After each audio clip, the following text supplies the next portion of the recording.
जितने वर्ण आते हैं, है ना, वो क्रम से लगे होते हैं, उसको वर्णमाला कहते हैं। वर्णों के समूह को वर्णमाला कहते हैं। और वर्ण क्या है? वर्ण भाषा की सबसे छोटी इकाई है, जहाँ से हमारी भाषा शुरू होती है ना। तो वर्ण के बाद हमने आते हैं हमारे अक्षर। वर्ण के बाद आएगा अक्षर, शब्द। शब्द आते हैं, शब्द बोल दो या अक्षर बोल दो, है ना, शब्द आते हैं। अब ये जो वर्णमाला है ना, आ से अज्ञा ज्ञानी तक, इस वर्णमाला से हमारे शब्द बनते हैं। और शब्द होते हैं वर्णों के व्यवस्थित क्रम को शब्द कहते हैं। जैसे मैंने लिखा लक्षित,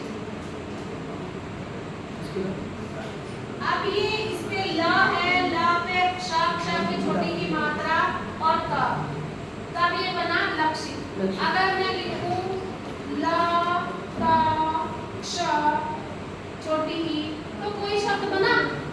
वर्ण तो है लेकिन शब्द तो नहीं बना। तो वर्णों के व्यवस्थित क्रम को शब्द कहते हैं। शब्द बने। अब शब्द के बाद जो ये है हमारा पद, शब्द अगर वाक्य में आ जाए तो वो शब्द फिर पद बन जाते हैं। अब इसका उदाहरण देखो, जरा ध्यान से सुनना। जैसे मैंने कहा लक्षित रोज एक पत्र लिखता है, पत्र लिखता है। अब ये देखो, इसमें ये जो लक्षित है ना, यहाँ पे लक्षित है तो ये शब्द है। क्या है ये? और अगर ये वाक्य में आ गया, अब लक्षित यहाँ अकेला लक्षित, और मैं यहाँ लिखूं राम, और मैं यहाँ लिखूं वन, कितने ही शब्द लिख दूं तो ये सारे शब्द हैं। लेकिन अगर ये शब्द वाक्य में आ जाए तो ये पद है। अब ये पद बन गया है, ये भी पद है, ये भी पद है, ये भी पद है, ये भी और ये भी, सारे ये पद है। तो अब इस पद का ही हमें पदबद्ध बनाना है, और पदबद्ध कैसे बनता है ये सीखना है। तो अब आपको समझ में आ गया होगा कि पद क्या है। जो शब्द अगर अकेले हैं तो वो शब्द हैं, अगर वो शब्द वाक्य में आ जाते हैं तो वो पद बन जाते हैं। आई समझ में? तो इसके बाद हम अब पढ़ेंगे हम पद का बंधन होता है। बंधन माने उसका व्याकरणिक परिचय होता है। पदबंध में व्याकरण में उसका क्या परिचय है? वो संख्या पदबंध है, या वो सर्वनाम पदबंध है, या वो क्रिया पदबंध है, या वो क्रिया विशेषण पदबंध है। ये हमें पहचान कर बताना पड़ेगा। बोर्ड के पेपर में ये आता है कि यहाँ अंडरलाइन कर देंगे ऐसे, ये वाक्य है, वाक्य में यहाँ अंडरलाइन कर दी, तो इसमें पूछेंगे वो कि इसमें बताइए कौन सा पदबंध है। तो अब ये समझो आप कि लक्षित क्या है? संज्ञा। किसी व्यक्ति वस्तु स्थान के नाम क्या कहते हैं? तो लक्षित संज्ञा है। तो ये इसके अब ये अकेली संज्ञा है तो इसका बंधन नहीं है। हमें इसके बंधन को बनाने के लिए इससे पहले कुछ लगाना पड़ेगा, है ना।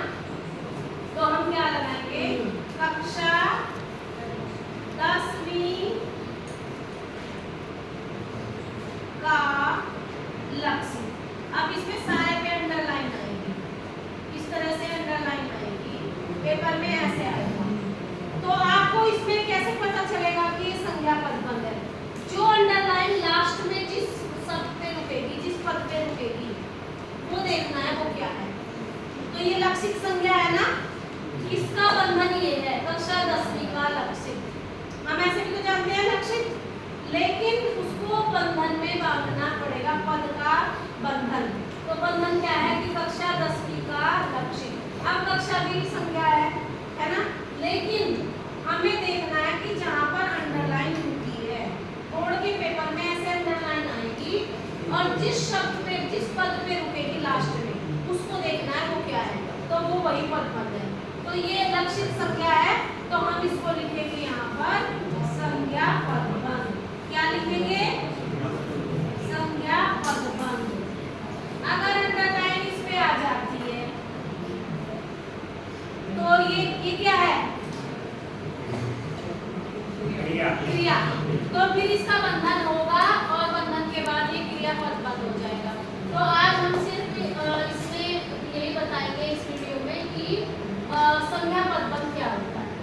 तो अब सब बच्चों को समझ में आ गया होगा ना संज्ञा पदबंध क्या होता है।